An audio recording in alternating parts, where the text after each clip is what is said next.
I've had an adventurous week of sailing, but unfortunately I didn't capture any footage. I don't typically like these talking head style format to videos, but there's been a lot of sailing stuff and I wanted to share it with you. On Wednesday, I was ready to crew on Leprechaun. Unfortunately, a couple of the other crew members weren't able to make it. The wind was sustained around 20 miles per hour and we were undecided if we wanted to go out shorthanded. Luckily, another skipper invited us to join him on his J105. It was a wonderful sail and exciting to watch his crew in action. He shared this video with me with the city to our stern. The following day, I met with Angus for an impromptu sailing lesson. Actually, it wasn't much instruction, but rather it was an assessment to see what information I was able to retain since we hadn't been sailing since last October. Plus, he was getting a feel for the updates since there's been a lot of changes since he was last on the boat. The only issue we found was the wind indicator. At some point during the mast repair, it was bent and needs to be realigned. Nothing major or expensive, we just need to go up the mast. Much like the day before, the winds were spirited and the Garmin app was showing an average of about 17 miles per hour. Angus was pleased that I'm still progressing. The only two issues he noted were that I'm sailing too far through the tack when I'm beating up wind,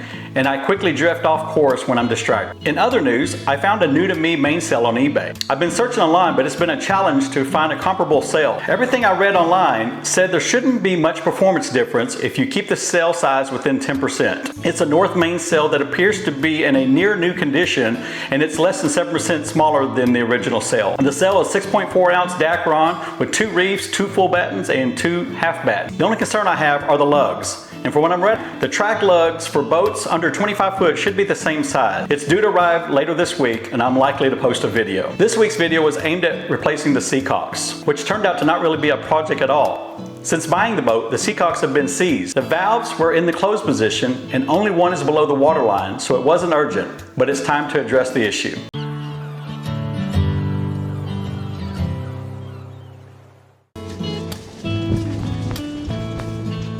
Yesterday while I was working on the keel bolts, I sprayed a little bit of penetrating oil on the Seacocks because that is now the next project I want to work on.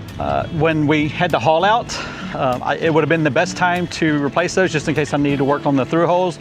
But anyways, hindsight's 2020 and that's the project I'm on now. So I sprayed them and I tapped them a little bit.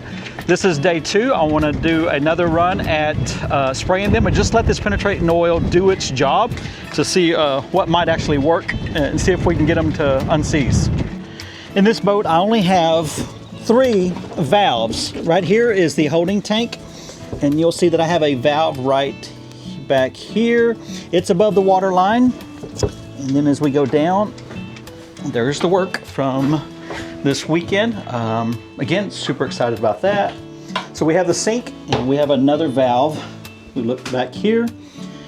They look fairly new, but you can see that corrosion. Look at that green corrosion right there. So that's showing that why it's frozen. And then lastly, we have the last head. I'm sorry, I needed to clean this up.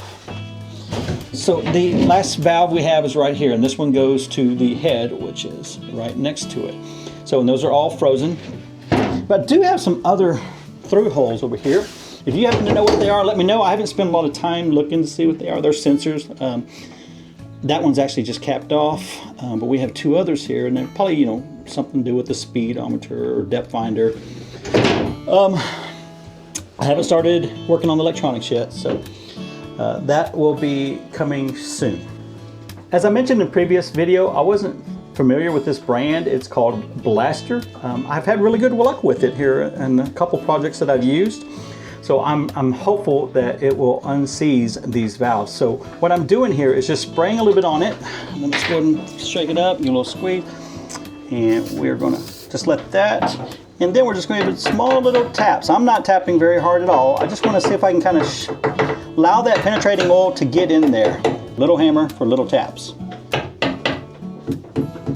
Again, I'm not putting hardly any pressure in there. I just want to kind of loosen things up and let that oil penetrate. The same thing with this valve back here. We're going to spray. All right, and now I'll tap it.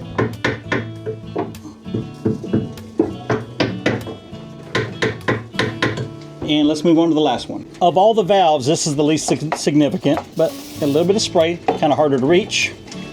We're going to tap.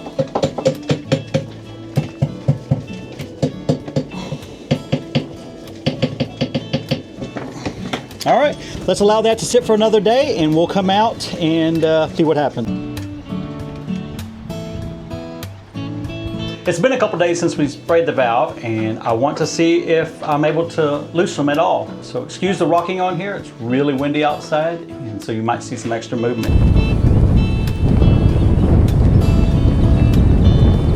This is the first valve. This is the one that matters the most because it's below the water line going to the head. So, all right, it's still, there's a little bit of stiffness. Well, no, there we go. Look, I got a little bit of movement.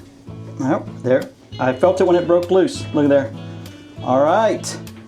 Man, that blaster penetrating oil is really good, and it feels smooth. I still don't trust these. I'd like to replace them, but there you go. Look at that. These were completely seized just 4 days ago. Let's try the other ones. This is the sink drain. All right, it feels a little, I feel a little bit of movement, but I'm not able to, oh, there we go. All right, see that? We have a little bit of movement. All right, let's just go a little bit at a time. Nice. All right. I can hear the water bubbling from the sink, so I said this was above the water line, but actually, I'm sorry, it's not. Okay, it's not wanting to open all the way. Let's just work it. All right, a little bit more each time. There we go. All right, we have a working valve. This one's not going, this one's not quite as smooth as the other one. It's getting better. There we go. It's hard to grab a hold of it because now I got that penetrating oil on this rubber and it's slick. Awesome, we got one more to try. So this one is most likely a air valve to a vent for the holding tank. And I see right here that we've already got a broken mount, so it's gonna be hard to hold it with this flexible hose. But you'll see it's in a partially open position already because I was working it earlier.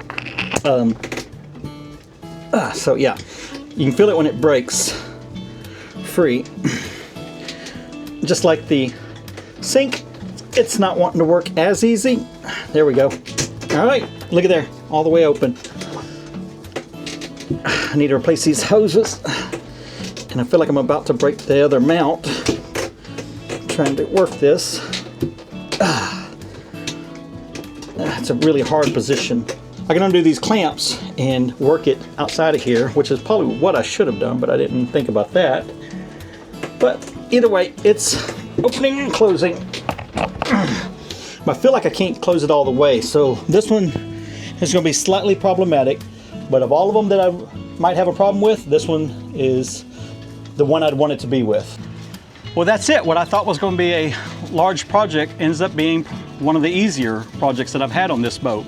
I'd already made plans. I'd found some stoppers where I could come in and possibly have a diver come from below or myself, and they're plugs that the rubber plugs you would put into the through hull, you twist them and they would expand. And it's not a long-term solution, but it'd be enough to allow you to do work on the inside.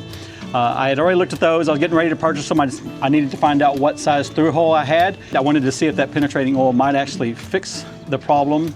In the fire department, we have a saying, try before you pry, and we use that a lot of times. And you see these firemen kicking down doors or cutting doors off of cars that are wrecked. And a lot of times, if you just go over and try it, it's actually an open door, or you may see a carnage of a wreck, but actually, some of those doors may actually open. And there again, try before you pry. That worked for me in this scenario because I didn't need to do all that work. As I said earlier, I still want to replace them. I'm concerned that there's some debris left behind and it's probably scraping and damaging that ball in there. But for right now, it's not near the problem it was before. Thanks for watching, and if you like this video, hit the like button, subscribe, and consider sharing it.